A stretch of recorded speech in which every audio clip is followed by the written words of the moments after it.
If this conversation keeps on going on, it might end up being, I am being a little bit, I'm exaggerating a little bit, saying it may be the downfall, but it may be a layer to the narrative of what this government's all about. So basically, Nikki Noboats had her big meetup last night, her IRL meetup with Fonterra. See all those, use all the terms. And we said last night, nothing will come of it, yada, yada, yada. And it appears Nicola Willis is just throwing the CEO of Fonterra under the bus by saying, I've told him to talk to the public about the prices. And that's about very well. That's about the end of it. Let's have a look at the story from One News tonight. The finance minister says she's encouraged the head of Fonterra to explain to the public what's behind skyrocketing. He can tell you. I don't want anything to do with it. He can tell you. Rocketing butter prices, calling her meeting with the dairy giant's boss constructive and engaging. Chief Executive Miles Hurrell refused to answer One News's questions at Parliament yesterday, but told Nicola Willis the bulk of butter prices are determined by the global dairy market. He says between 5 and 10% of the cost is the amount added on by Fonterra and the... There is one very telling line in this story, and that's who Fonterra, let's go back a few seconds, who Fonterra has to think about when it comes to prices. I'll give you a hint. It's not the consumer. Cost is the amount added on by Fonterra and the supermarkets for their own margins. Fully acknowledge that they have costs and margin as well, and I will leave it to Fonterra and the supermarkets to argue out who's charging what margin. Very much the sense that I got from my engagement with Miles is that it's a constant battle between them. The minister acknowledged while local consumers will be disappointed at the prospect of paying global butter prices, Fonterra's job is to do best by its farmers and shareholders. Truer words never be spoken, Chewie. That's a really interesting place to leave it, isn't it? Fonterra has to do what's best by its farmer and its shareholders. I would think it would go like this. Farmer, shareholder, or go like this. That would be my guess, maybe. It's doing your best for your farmers, not completely losing their support, the broad general support that farmers have in New Zealand. Yep. Like, I think that would be an aspect of it. Look, the thing that struck my mind, and like this wasn't a surprise today when Nikki said that she was going back to her old stomping ground to talk to Fonterra because she's forgotten how butter works and how pricing works, and she just wants to go back to where she was. This was always going to be the case. It wasn't going, oh, well, I walked into that office and I told them that the government wouldn't stand for it and the people of New Zealand deserve better. That isn't what was going to happen. But this reeks of exactly her style, for lack of a better word, with the fairies. You know, she promised she would deliver. And what she delivered was Winston will talk to you in 6 months. And remember... And that's what the delivery here is. The CEO will talk to you later on this week. Yeah, and Chewie, I'm always credit to Chewie. When they say deliver, it doesn't mean deliver good. You know, the drowning man maybe delivered a brick. We've given something, we've done something, we've made an action. So delivering doesn't necessarily mean solving the issue. Let me give you a little exclusive here, Chewie. This is Dairyman NZ, Craig. Oh, I love Dairyman. Well, I've been talking to Dairyman. He's a champ. This is I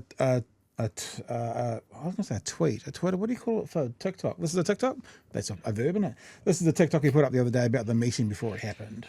Yeah, look, I think Nicola Willis knows exactly what the answers to her questions are going to be before she even reaches the meeting. Willis held some fairly senior roles at Fonterra for 6 years. She has in-depth knowledge of the legislation governing Fonterra. She knows exactly how the farmgate milk price is calculated and set. She understands wholesale pricing. She knows that the wholesale price is only changed every 3 months, and any fluctuation in retail price between those times is outside of the hands of the wholesalers. I think it's a PR stunt. I think she is going to this meeting, or calling this meeting, to give voters the impression she is doing something. Fonterra have been honest and transparent. I don't think there are any answers to give beyond what has already been given. So I'm sorry to disappoint you. I do not think Willis is going on a fact-finding tour at all. So, couple of little things. As we speak, I'm talking to Craig, messaging with Craig. We've been talking for the last couple of days about coming on tonight or tomorrow. He messaged me today. Too late, I didn't see it. Can jump on tonight if you want. I said, can do tomorrow if that works. And he said, much better. This is 2 minutes ago. Much better than tonight because now I'm in bed. So, Dairyman NZ Craig will be joining us tomorrow night to talk about it. The thing that he was saying, and this is what I find fascinating, is he's the farmer, right? This is one end of the spectrum of this conversation. And he says it's a publicity stunt. He said nothing will come from it. It's a publicity stunt. You might quite literally say the other end of the spectrum is someone like a Mike Hosking. Do you know what he says? He says it's a publicity stunt. The Mike Hosking Breakfast, 6 to 9 weekdays on News Talk ZB. G'day there. Well, what do you reckon happened, eh? You know, the big butter meeting. Willis and Hurrell, Nicola and Miles. Yeah, I am sorry you have to watch it, but there's a point. Meeting. Yeah, just stick with us. Just stick with us. Is it a meeting that took on a hopeless amount of hype, or was it a sign that at times this government, and Willis in particular, says stuff that makes them look like they're onto it when perhaps they're not? The reality, In other words, a PR stunt. is these two meet regularly. I mean, Fonterra plays an outsized role in our economy, and therefore it would be odd if they didn't meet. But Nicola has this penchant for saying stuff that might lead you to believe she could produce an Uzi out of a handbag and blitz the room. She has the banks who she keeps telling us are people we should not be locked in a dark room with. She's got the supermarkets who in her Clouseau type way suggest she's been ferreting about the aisles and found dastardly deeds. Jacinda had the same predilection, of course, when she told us the petrol companies were quote unquote fleecing us. It's all good stuff for the headlines and attention seeking. It's very good guy, bad guy. And if hot air were rocket fuel, she would have flown to the moon and back 6 times. But is your butter any more affordable? Of course not. And in that is the problem. Not with the price, but with Nicola. Wouldn't it be fantastic? I mean, if there was a scandal. Only dogs heard that middle bit as he went that high. I'm not quite sure what he said, but Nala looked up. I mean, if there was a scandal or a rip-off or some highway robbery, wouldn't it be awesome if she could tie a butter producer to a chair and waterboard them until they screamed, yes, yes, yes, it's true. The retail price is only $3.76, not $8.50. Sadly, it isn't going to happen. And presumably, as if she needed it, Miles worked her through the calculations at last night's meeting. We pay for butter the global price. The irony being, in this case, that's actually good news because If you can afford it, Mike Hosking's in your Ferrari. This is the thing. I will play the last 15 seconds, but the point is made. Both the farmer and how do we label this guy? I don't know. Cheerleader, The snob, the elite propaganda snob. arm of the National Party. Well, they both say that this is propaganda, what Nicola Willis is doing. dairy in general is booming and we need something to boom. What we would like to do versus what we have to do for good reason are two separate things, and that's why butter is the price it is. The real question for Nicola is how many meetings, threats and finger waggles does she have to produce for no change before someone calls her out for being a lot of mouth and not a lot of trouser? The Mike Hosking I've heard that saying before. I'm not entirely sure what it means, and it does make me uncomfortable. Think about Nicola Willis being a lot of trouser. I think that's the correct response. But there you go. But the point being, everyone can see this for what it is. The farmer can, and the urban dwelling hair moose using multi-millionaire right winger. They can all see it as for what it is. It's just window dressing. It's a headline grabber. It's what Chester Burrows said to us about the gang patch law. It makes for a good headline. Nothing else. It was so in Mike's fucking minute or whatever the hell he calls the sex life. It's fucking 2 minutes, Mike. Inflation, isn't it? Like he brings up when Jacinda said that the petrol companies were fleecing us, which they were. And Fonterra is fleecing us now, and also the supermarkets are fleecing us here. The problem with that through line that he's drawing there is Jacinda's government did something about it. Temporarily, yes, but they removed tax from fuel to bring the price down, to take some of the heat out of it. It was something that the government identified there was a problem, and then they did something. Now, the petrol companies were still making the same money. Like, obviously, it was the government took the hit for us. But here we have a government that says they're doing something. It's incredibly performative. It has produced exactly what every pundit said straight away. What's she going to do? Walk in, go, how does butter pricing work? And they go, you know, Nicola, because you worked here. And she goes, oh, that's right. I'll go tell them we can't do anything. Or maybe I'll try and throw the supermarkets under the bus, correctly identifying one part of the problem. And then I'm also not going to do anything about that either. We haven't seen something going, if the supermarkets don't stop generating massive profits on butter and every other fucking thing, we're going to break you up. Fonterra, if you don't do something, anything, to recognise the fact that New Zealanders should not be paying the export price for butter when it is our water that is affected by this massive industry. Shall we talk to the people of Ashburton? Shall we talk to the people of South Canterbury? Shall we talk to the people of Gore? How are your nitrate levels? Are they good? Are they going to lead to cases of bowel and intestinal cancers over the next 30, 40 years? Probably, but the milk solid prices are good. So, you know, you guys are on your own. Like, there needs to be a new metric for how society is going. And that should be based on, is your nan still doing as much baking as she normally would? Because if those care packages of bickies and loaves start to tail off, maybe something's a bit fucky. Check with your nan. Yeah, I was also, it was interesting because when you talk to a numbers nerd like Craig, which I was doing today, he points out the holes very quickly. He said today, rightfully so, you brought up water, which reminded me of it. The two things in New Zealand that should make our butter the cheapest in the world is farmers don't typically buy feed, certainly not all year round. The cows eat grass. Oh, and I've got something about that. And farmers don't pay for the water. So a town dweller will, every cup of water they'll do, there'll be a little tick over meter in most places. It didn't used to be that way in Dunedin. I think they've put it in now. Chewie, have they put it in? But it wasn't like that for a while. So there's some places that don't, but most towns, most cities in New Zealand, you fill up your glass of water and the water meter ticks over and you pay for it. Farmers cover a field in water and it doesn't cost them anything. So farmers in New Zealand already have this massive advantage of grass and water to use on their properties. So it should be the cheapest butter in the world. But it's not, because it's the best butter in the world, and that means they can get more for it internationally, and so we have to pay it. That's the story. Yeah, I've noticed that a lot of talk about, you know, well, of course we have to pay the international price for butter because that's what butter's worth. There's so many cases of it being cheaper overseas.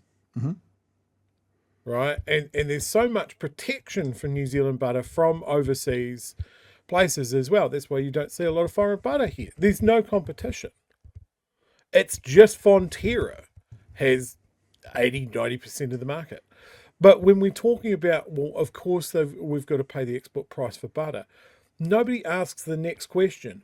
Why? Why do we? It's taken as just a law from God.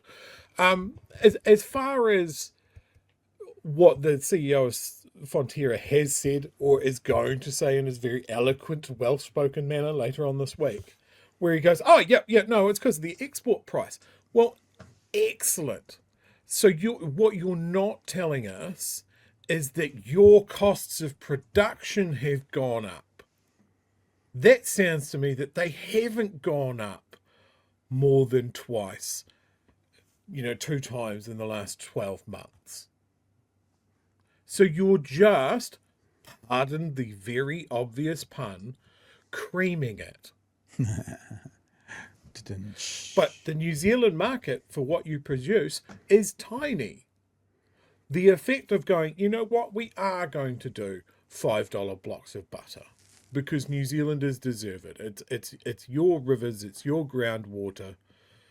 It's your roads. We have a huge part to play in the economy, that sort of thing.